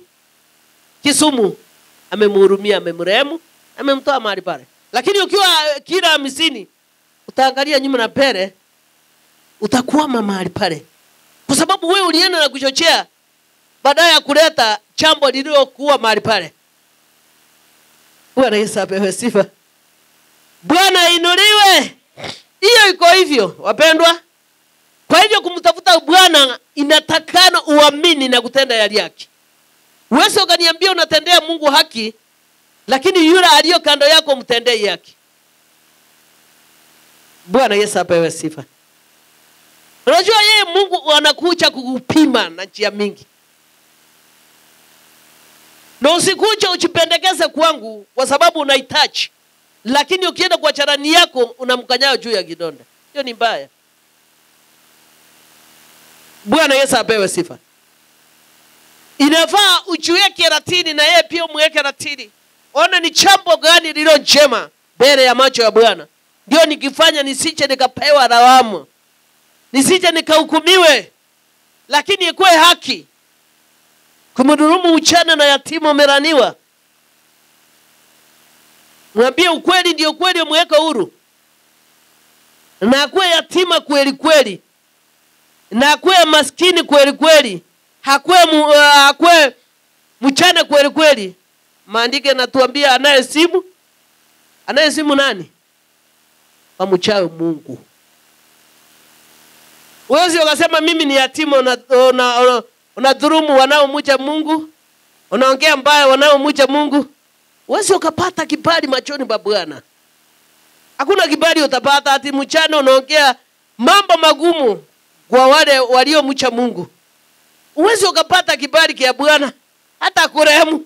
Anasema akuwe mchana kweli kweli, akuwe yatima kweli kweli, anayesimu waliomcha Mungu ama watumishi wa Bwana. Biblia inasema hivi ama mimi yangu inasema mbaya? Kwa hivyo wewe ukituma mahali, leta ripoti iliyo sawa, ndio hesabiwa kuwa mwenye yake. Lakini ukileta ripoti iliyo kwa chini unataka yule atezeke, umeraniwa. Ukitumia mwingine vibaya, ukimuingiza katika njia mbaya, mwongoza mwema mbaya, wewe umeraniwa pia. Kwa sababu tunaambiwa ya ulimwengu yatapita lakini neno itasimama. Wewe penda yule maskini mnayokaa na yeye kama maskini, mchana kama mchana, yatima kama myatima. Ijalisi ni vile ulivyo. Lakini Mungu ni wa wote. Mungu wetu ni mmoja. Lakini kama wewe uko na Mungu mwingine, labda. Lakini ukitaka ujue Mungu wa ukweli usome nini? Na Biblia ndiye kuna muongozo. Yule angekuwa na usikiri Mungu bure, kwa sababu utahukumiwa. Bwana Yesu apewe sifa. Unaapa kwa jina la Mungu. Lakini siku hizi Wakristo wanacheza na neno la Mungu. Mtu anaapa, anasema haki ya Mungu. Hiyo ni uongo. Unaona hiyo kiapo na itakumaliza. Ile kiapo unaapa na jina la Mungu, lisio la ukweli, itakumaliza. Yaani wacha tuchukue ya kwamba wengi wa Kristo wengi wanachukua kama kawaida. Haki ya Mungu ukinitendea hivi nitakutumikia. Na Shetani naye anajua. Haki ya Mungu ukinifanyia hivi na hivi nitaokoa walio na shida. Unaokoa mara moja mbili unasahau. Unasahau ulikula kia? Nitakutumikia. Kiapo inafunjwa kwa ajili ya sababu, na sababu yenye imeeleweka. Sio kwa ajili ya wakati. Na hakuna dhambi ndogo na kubwa. Na Shetani hakuna mtoto na mtu mkubwa, hiyo nakataa kila wakati. Shetani afanya kazi yake equally. Shetani anaweza kukuonyesha makubwa yenye na uwezi ukaheshimu hata mama yako. yenye uwezi ukaheshimu hata mzazi wako, yenye uwezi ukaheshimu yule aliye mkubwa wako, yenye uwezi ukaheshimu yule aliye leader yako. Bwana Yesu apewe sifa. Akuonyesha ya kwamba umefika, lakini hujafika, safari bado. Hii safari tuko nayo ni ndefu. Mimi napenda kuambia wanafunzi ya kwamba wakati uko katika shule ukienda kumaliza masomo yako, ikiwa ni yeye shukuru, mheshimu yule mwalimu aliyokufundisha. Usimpate kuachia yeye atanunua gari unamtupia matope, kwa sababu na yeye ndiye alikusomeza. Yeye ndiye alikuonyesha, akufundisha uwezi ukamdharau sasa ile umemaliza. Hakuna baraka na neema ya Bwana itatolewa kwako. Hiyo gari itakuwa kazi ya bure. Utakuwa ni kama unaweka mafuta lakini huoni mahali yanaenda. Kwa hivyo lazima heshima. Heshima sio utu. Imekuwa usito wa Kristo wengi. Kwa sababu wengi wameweka neno la Bwana kuwa daraja kwao, lakini sio ya kudumu katika maisha yao. Usiweke neno la Bwana kuwa daraja kwao. Usiweke yule anao kuongoza kuwa daraja kwako. Usiweke mtumishi wa Bwana kuwa daraja kwako. Ng'ombe hata mahali aliko yopokee baraka zake. Bwana Yesu apewe sifa. Unajua wengi tunapoteza baraka kwa sababu tunaweka kuwa daraja. Bwana Yesu apewe sifa. Bwana inuliwe. Unaingiza mtoto MCC anasoma na malisha. Umepata saposa mahali pale. Akimaliza mahali pale unaanza kuongea maovu juu ya MCC. Kwa sababu wako amemaliza. Atafuta kazi mpaka uchoke. Lazima uheshimu. Na wewe uliosesa sahani kikombe usio haraka kukipasua kwa sababu umeenda the head.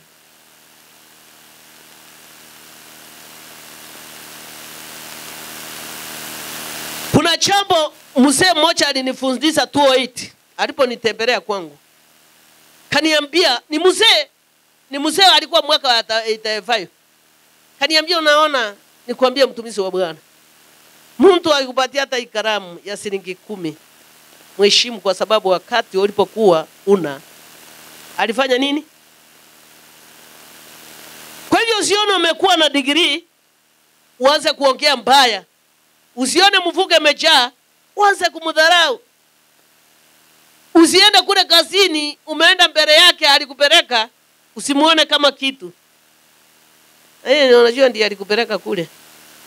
Ama alikupeleka ile kampuni ya next umepewa cheo kuliko yeye. Uanze kumdharau. Neema ya Bwana itatolewa. Bwana Yesu apewe sifa. Tunataka kujua vile tunaweza kukaa na Kristo. Vile tunaweza kutimiza haki yake. Vile tunaweza kutenda mapenzi yake, sio mapenzi yetu. Kwa sababu tulisaliwa uchi na tutafanya nini? Kwa hivyo tuheshimu Mungu kuliko vile vyote tulio navyo. Waheshimu Mungu kwa hivyo. Utawezaje kuheshimu Mungu kuliko vyote vilio naye na jirani yako analala njaa bwana?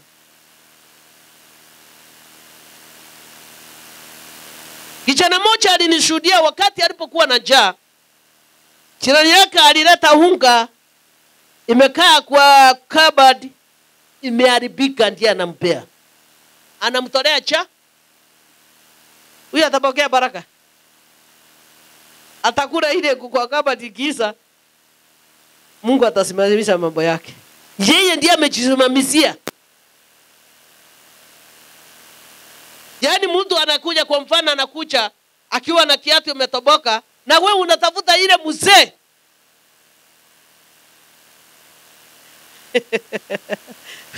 Unampea kwa sababu uliona ako na shida mingi. Bwana Yesu apewe sifa. Bwana inuliwe. Unafanya nini? Bwana Yesu apewe sifa. Dada mmoja akanipea ushuhuda. Kuna nyumba ya orphan children iko pande ya pale St. Francis. Hawa mama wanatoka chia Kamuru wakija wanaingia kwa kazi yangu wanapepa vitu wanapeleka. Niambia wakati vitu yalipelekwa kwa hiyo. Nataka mwenewe vizuri. Unajua huko ukipeleka iwatosea wavae, isipo watosea wauze wanunue unga. Walipata ni matambara, uwezi ukauza. Hiyo matambara wewe ungechoma. Matambara. Unajua wakienda wakijipime watosi, wanauza wapate riziki. Wanauza wapate karamu, si ndio?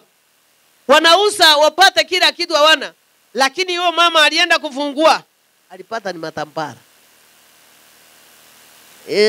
Huko ndio dustbin ya kuweka nini. Unajua kuna kitu unaweza kufanya dada yangu ama kaka dada yangu. Kuna kitu unaweza kufanya ndugu yangu, ujirani. Kama ujisikii kufanya kitu, just leave it. Kuna kitu unaweza kupeleka mahali uraniwe.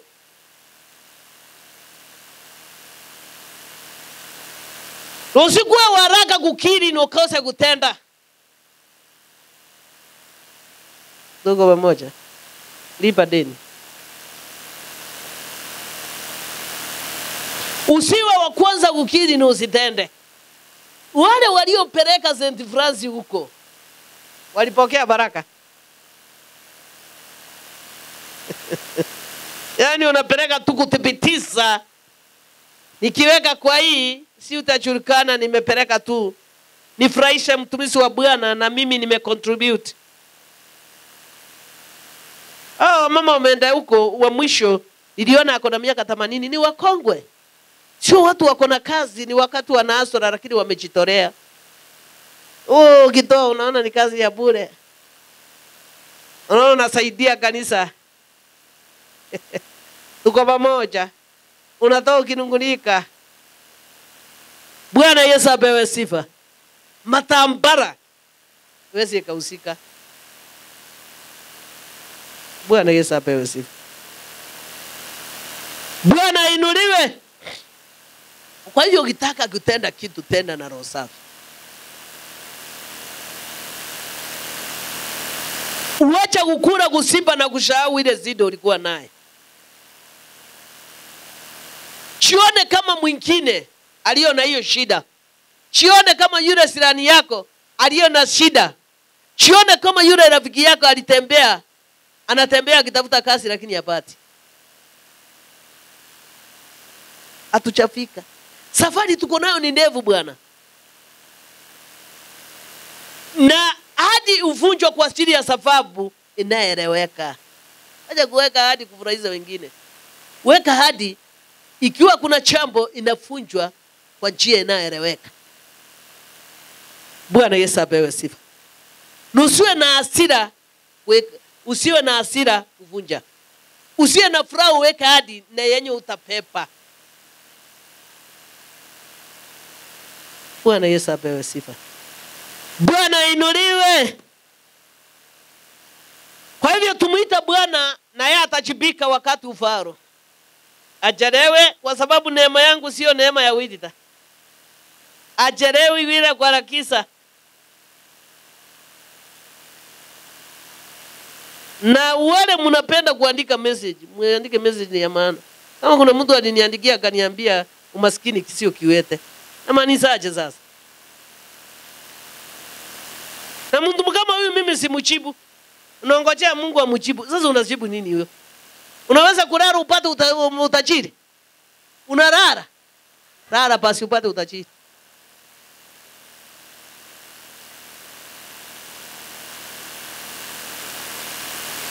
Bwana Yesu apewe sifa. Sijui kama Wakristo wengi tumekosa network. Bwana Yesu apewe sifa. Hata alinifundisha methali. Nilikuwa nimesahau hiyo methali. Nilicheka tu. Nikacheka. Nasema mimi sitaongea. Nitaongea wakati tunakutana naye. Wakati tunakutana naye ndio nitaongea kwa sababu nitakuwa nimejipanga na Mungu. Usiwe haraka kujibu, wacha mambo mengine Mungu ajibu. Usihangaike kosa usingizi usiku mzima. Bwana Yesu apewe sifa. Ukichenga na Shetani utabomoa naye. Lakini ikiwa ulicheka na Mungu, mbona kunakuwa na shaka na wasiwasi? Bwana Yesu apewe sifa. Bwana inuliwe. Ni Mungu ukucha wakati wake, harakizi wala kuchelewa. Na jambo wewe Mkristo unayenena mbele ya Mungu ikiwa ni yake na ukweli. Na wakati unaongea ama wakati unaandika jambo lolote kwa mtumishi, ufikirie mara mbili, usiandike kwa sababu kuandika kuko. Bwana Yesu apewe sifa. Kama yangu unaomba sana kabla hujaniandikia. Sasa mimi nikiamuliza nikiomba ni pass. Mimi naenda vile naongozwa. Sympathy alimaliza msalabani. Bwana Yesu apewe sifa. Mtu anaweza kuwa kule gerezani, tulie sana afunguliwe. Unalia sana afunguliwe na uchatubu makosa yake. Anaweza kuwa hospitali ulio sana, Mungu amulinde amrudishie uhai. Na kumbe unalia, uchatubu kwa niaba yake. Unajua chanzo ni nini? Unajua ya kwamba kuku ilikuwa wapi ndiye ikapatana na mbu ikaikura. Bwana Yesu apewe sifa. Ndio kwa sababu tukienda katika maombi, tuende ya kwamba hatutaomba tena. Usienda maombi kwa ajili ya kufurahisha rafiki yako, rafiki adui. Usifanye maombi kwa ajili ya kufurahisha mwingine, hapana. Omba ya kwamba maombi kwenda kwa Baba uko na mpangilio mwema. Unaenda ukiwa na mpangilio. Umeenda ukiwa umejiandaa. Umeenda ya kwamba utaomba tena. Unasema sasa kama ni kunichukua nichukue maana nimepiga makosa. Umesema kama ni kusimama, Baba nisimama pamoja naye. Wacha kuomba ya kwamba unapitiza wakati. Omba umejipurupea Bwana. Unaweka akili yako yote kwake. Unaweka roho ya kusamea kwanza. Niwaambie Bwana andika full stop. Kabla waji kuomba niwafundishe sana. Ambia Bwana kile unahitaji na kile upendi. Kama mimi sipendi mtu wa kundanganya, baadaye nikuje njua alindanganya, tunaheshimiana na wewe. Huyo ndio malaika niko naye. Kama la sema la, kama ndio sema ndio. Tumalizane hiyo safari. Sema ukweli, ikuweka huru. Ukweli hata ukisema umeua, taridhika. Baadaye unadanganya, baadaye nikuje nisikie umeua. Sitakuwa na imani na wewe. Hiyo tutaomba na wewe vizuri sana. Wakati umesema ukweli, mimi niliua, nilijaribia nikaua. Tutaendelea. Lakini inabidi kupima akili, Unajua Wakristo wengi wanapenda kupima watu wa Mungu akili. Tapima wrong number. Kwa hivyo lazima tuchue vile tunamwenda huyo Mungu. Kwa sababu kazi yake alimaliza kule msalabani. Alitutetea, akatuhurumia, tukafanya nini? Kwa hivyo tunaenda tukiwa tunanyenyekea, tukijua kwamba hatutatenda maovu tena.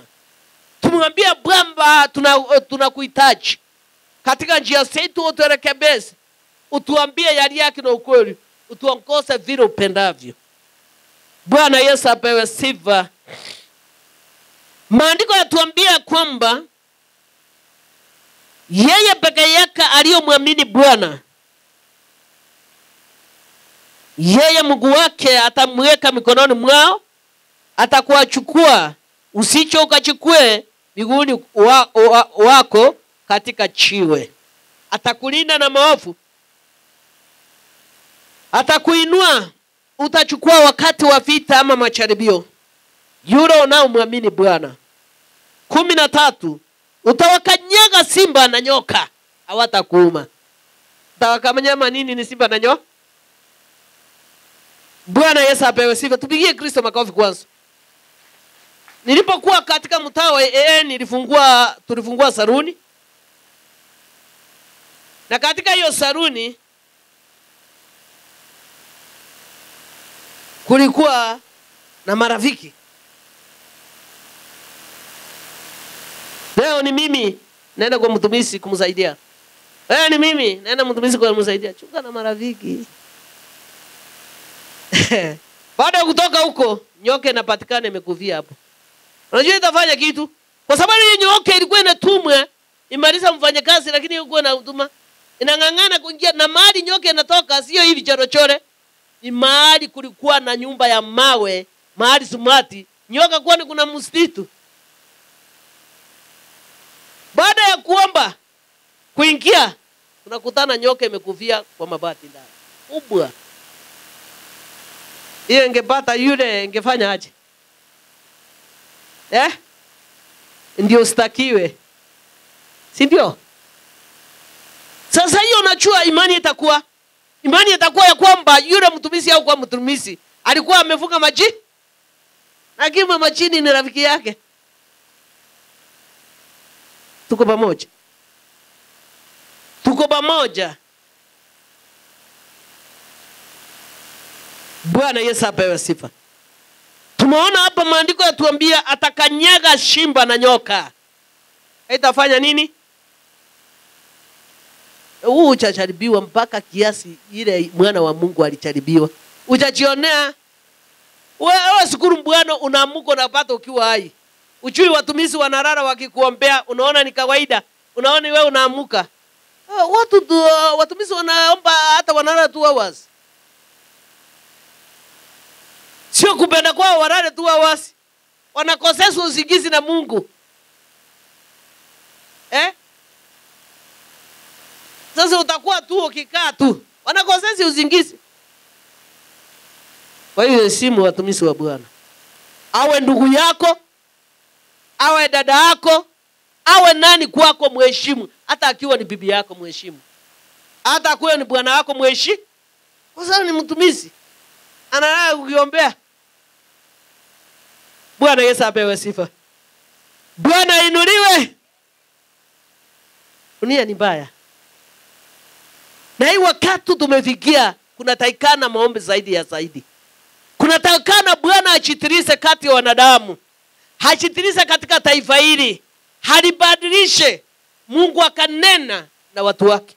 Ndio wapate kuona. Mwingine aje kukuona kama adui. Mwingine aje kukuona kama nani. Wengine waache kuuana ovyo ovyo kama wanyama. Ni wakati wa kumuita Bwana, kwa sababu maombi yangu na maombi yako tukishikana itaenda.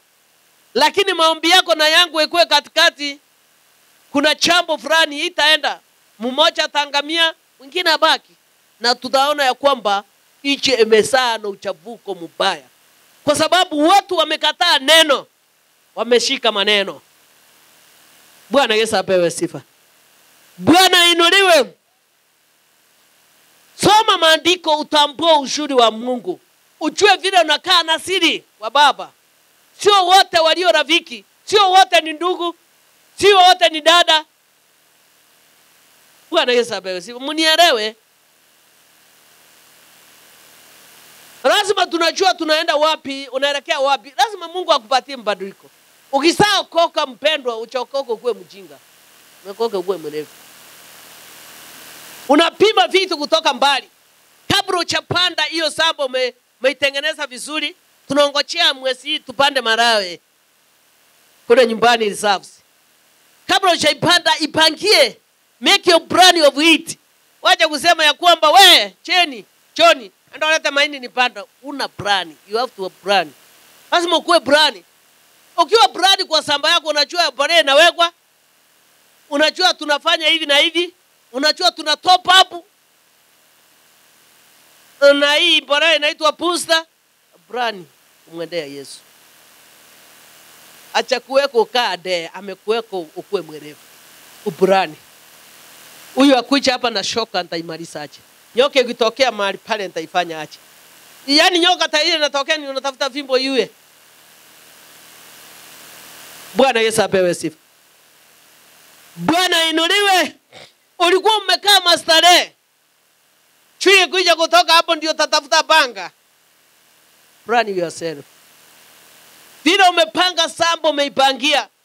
Sahi watu wamelima nyumbani wanataka wapande mahindi ama marawe. Wanaongojea mvua. Na wewe upanga mbele ya kumwendea Bwana. Mungu hawezi kumwendea hivyo.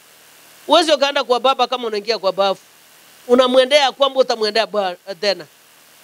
Kuwa na future. Watu wa siasa wanasema wako na vision ya 20. Wewe uko na vision ya nini? Ikiwa wenye siasa wanasema wako na vision, wewe uko na vision nini kwa baba? Ukae chini utafakari vile unamwendea huyu Yesu Kristo ndiye apate kukupatia afya nzuri na maisha marefu. Ndiye akupatie baraka zenye za kudumu bila alipatia Ibrahimu na Sara. Ndiye akuongoze. Uichadisi yale watu uache waongee watozeke warare. Lakini mwambie Bwana nakupenda na nakuhitaji. Katika safari ni nzito lakini nakutaka. Ndio kwa sababu napendezwa kukaa katika wewe. Na wewe kaa ndani yangu. Bwana Yesu apewe sifa. Ayubu alijaribiwa lakini alisimama katika neno akimtetea Bwana. Wengi waliongea maovu wakisema ameazi, ametenda dhambi. Lakini anajua kuna yule alikuwa na ukweli. Wacha Bwana akuwe wa ukweli katika maisha yako. Bwana Yesu apewe sifa. 13 utawakanyaga simba na nyoka. Mwana simba na nyoka atawakanyaga kwa miguu. Kwa kuwa umekasa kunipenda, nitamuokoa na kumweka palipo juu. Kwa kuwa amenichua jina langu. Huo uwezo na mamlaka itakuwa juu ya yule anayemwamini.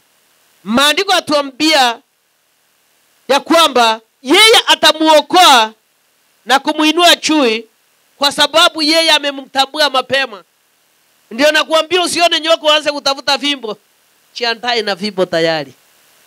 Fimbo ni neno la Bwana. Maombi ni silaha katika maisha yako. Kuwa na tumaini na imani katika safari ya wokovu. Usiwe ulimwengu una plani. Hata mtu akiwa ana kazi, anakuwa na plani, anasema anakuwa na plani na imani. Anasema in future, anasema lazima ninunue kikapu kama hii. Hiyo ni imani kubwa. Uache kupata pesa ndio na plani. Kwani una plani ukiwa na pesa? Imani yako ni hapa. Plani hata ukiwa una pesa unasema ile nyumba atakaa ni ya kifahari. Kwani yule anakaa na nyumba ya kifahari yako wapi? Ikiwa wewe anasema baraka zote ni zake, wewe unaomwamini atakuacha ukae umaskini. Hawezi akakuacha ukae umaskini. Kwa sababu wale waliokuchukua watakoba kutoka kwako. Wale waliokuchukia. Kwa hiyo ukiweka maandiko yatuambia kwamba hatamuokoa yule anayemwamini na kumweka mahali pa juu kwa kuwa amemchua jina lake. Ukiwa unachua jina la Yesu Kristo, unachua vile unakaa na yeye, unachua vile unamwendea, kwa sababu unamwendea kama utamwendea tena. Unasimama katika neno. Unasema kama yule mwanamke alikuwa na kidogo akasema hata ikiwa kidogo tutasea. Ilichaswa kwa vikabu ama ikuchaswa. Unajua hiyo chamba ya mwanamke iko na mitali. Na kama usomi maandiko huwezi ukaelewa. Iko na mambo mingi yanatufunza kama sisi wa Kristo. Unaweza kufikiri umefika kumbe ulitoweka. Unaweza kuangalia nyuma na kando uone imechaa kwa kule mahali asina. Kule kunawekwa kumbe hakuna. Unaweza kujinua sema hakuna kitu, ukienda mahali pale wanasema ni kompyuta hera, pesa ilichukuliwa na wakora, kompyuta hera. Ni kweli uliweka. Wakora ni nani? Ni hewa.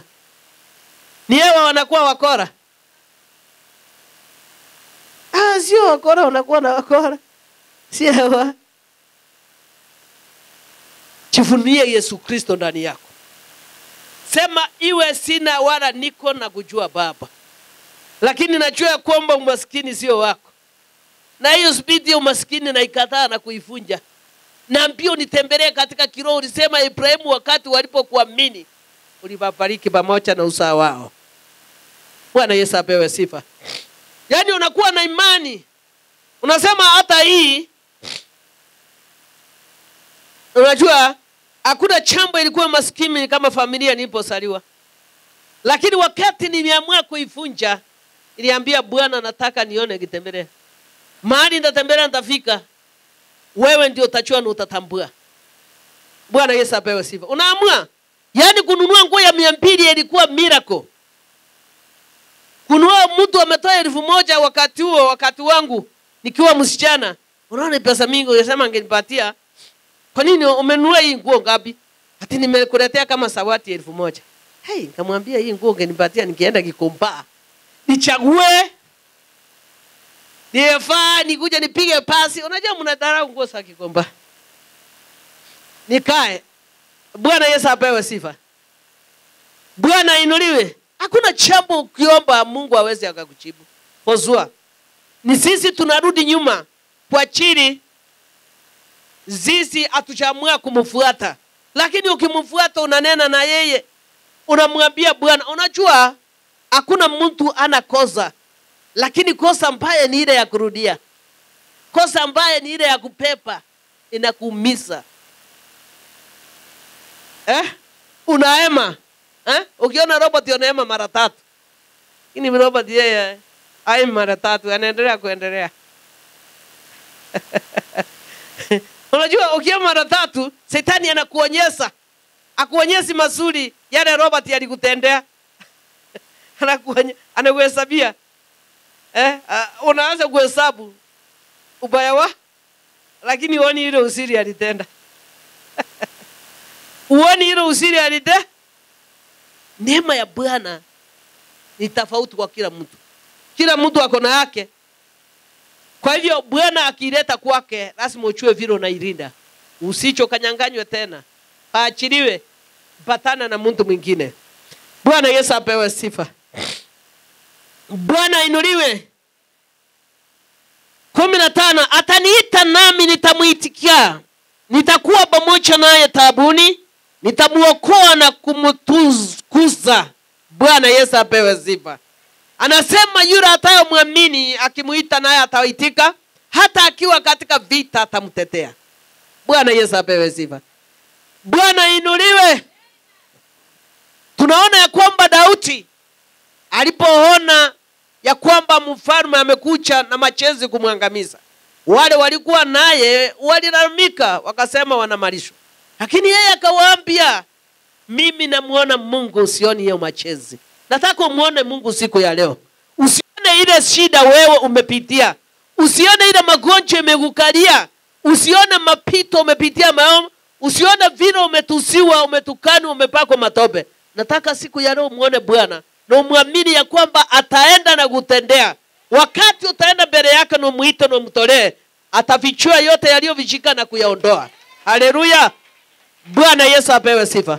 Kwa hivyo yeye atakutendea makubwa. Icharizi ni vita ina gani? Icharizi umekataliwa, icharizi umepangiwa kuuawa, icharizi yale maovu umepangiwa, lakini siku ya leo Mungu ataisimamisha.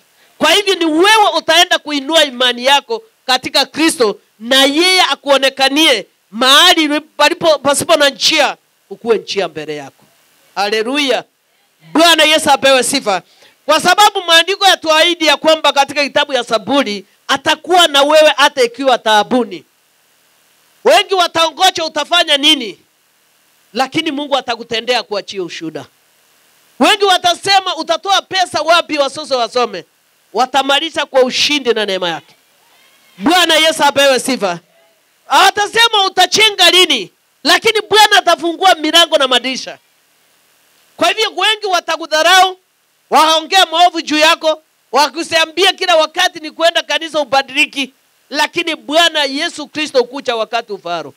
Lakini wala kuchelewa, anongocheo muite na utende kulingana na mapenzi yake. Amen. Kwa siku nyingi nitamshibisha, nami nitamuonyesha wokovu wangu. Anasema yule atamusika mpaka mwisho, atamshibisha na atamuonyesha wokovu wako. Kwa hivyo wacha Mungu wetu akuonyesha njia za Yesu Kristo. Na Yesu Kristo atakuwale katika maisha yako, hakuondolee vita na maovu na magonjwa na majaribio. Na katika nyumba yako atulize bahari. Noisi meka asisikue katika nyumba yako. Oikatae kavita. Na Mungu akutendea hata kwa watoto wako wainuliwe. Yule aliyedharau, yule alipata hii, alimuona mbele yake. Bwana Yesu apewe sifa. Kwa hiyo hakuna jambo Mungu asiyotenda. Hata ikiwa imefungwa aje, hata ikiwa ulisoma, masertifikati yako imeoso, ulipita ukashindwa utaenda wapi, lakini muinue Bwana siku ya leo na yeye ataonekania. Bwana awabariki. My name is Moses Lwani na niko na shairi. Kwa baba na mama uwa na heshima. Ukiwa njiani fikiri moyoni. Mpende jirani uwa na heshima. Ukiwa njiani Mzee mpishe, njiani mvushe, pekee usimwache, uwe na heshima. Asanteni. Praise God. Praise God again. My name is Sanjay. John 31:86 of your village will be no wisdom. My name is Michelle Neyman. I have a song. Once I was blind, I could not see. I could not see what Jesus said. Jesus came down, washed my face. Now I can see Jesus' miracle. Once I was blind, I could not see. I could not see what Jesus said. Jesus came down, washed my face. Now I can see Jesus' miracle. Walking by, singing by. Jesus is a wonderful Redeemer. Walking by, singing by.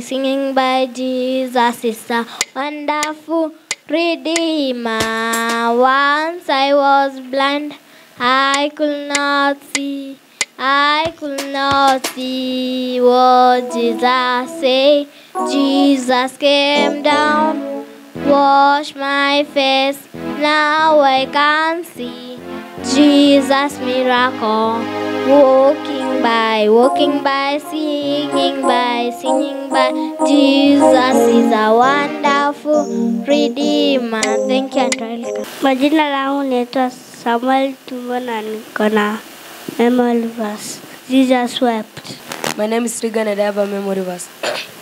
My memory verse comes from the book of John 14 verse 15. It says, "If you love me, then obey my commandments." My name is Nomi and I have a song. Bwana Mungu, nashangaa kabisa nikifikiri jinsi ulivyo, nyota, nguru na vitu vyote pia viumbavyo kwa uwezo wako. Bwana Mungu, nashangaa kabisa nikifikiri jinsi ulivyo, nyota, nguru na vitu vyote pia viumbavyo kwa uwezo wako. Roho yangu na ikuimbie jinsi wewe ulivyo mkuu. Roho yangu na ikuimbie jinsi wewe ulivyo mkuu. Nikitembea kote duniani, ndege huimba na wasikia, vilima hupendeza macho sana, upepo nao unafurahia. Nikitembea kote duniani, ndege huimba na wasikia, milima hupendeza macho sana, upepo nao unafurahia. Roho yangu na ikuimbie jinsi wewe ulivyo mkuu. Roho yangu na ikuimbie jinsi wewe ulivyo mkuu. Tusikizeni habari za mtu yule Ibrahimu. Jamani, alikuwa mtu wa Mungu kweli, mwenye kuwa na imani, mwenye kuwa na imani. Karibu ndugu, tusikizeni habari za mtu yule Ibrahimu. Jamani, alikuwa mtu wa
Yesu ndiye njia.